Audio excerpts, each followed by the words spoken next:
Jonas?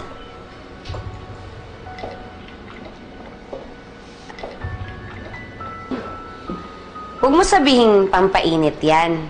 Kasi ang init dito. May problema ka ba?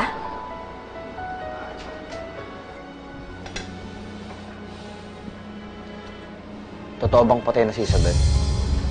Oo. Huwag mo sabihing umiinom ka dahil kay Isabel. Masama bang malungkot dahil namatay si Isabel?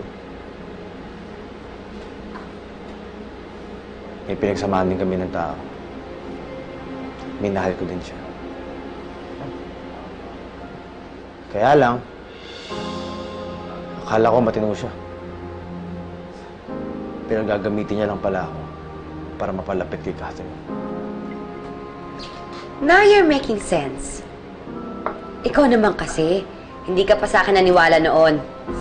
Eh di napaikot ka niya tuloy. Okay lang. Wala na siya. Patay na siya. I know.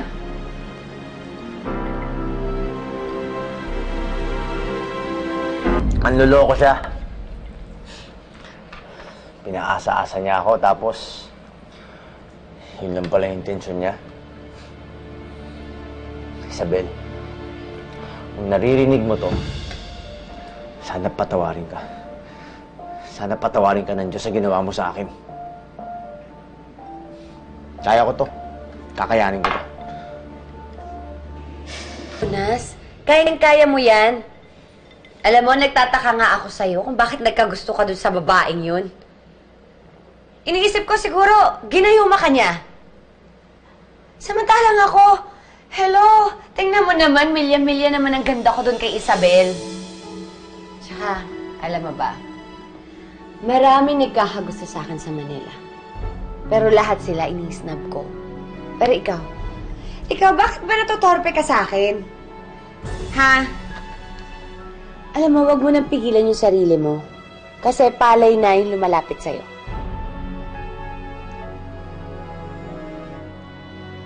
Bakla ka ba?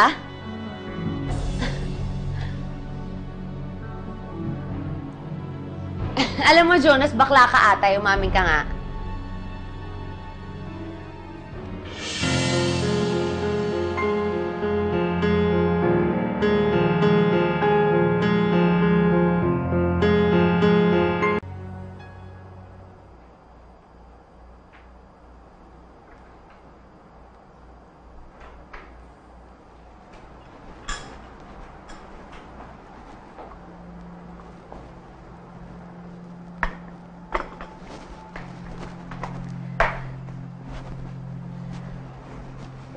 Ang tagal mo akong pinaghintay, Jonas.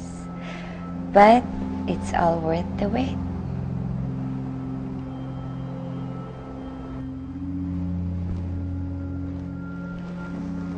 Scarlett, ano to?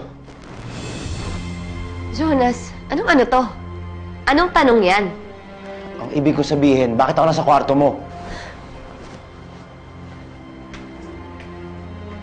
Pagkatapos ng nangyari sa atin, aartehan mo ako ngayon na parang inosente ka. I'm sorry, Scarlett. Nalasing lang ako. Hindi na maulit to. Akala mo lang hindi na mauulit. Pero pagkatapos ng nangyari sa atin, sigurado akong babalik-balik ka. Good luck.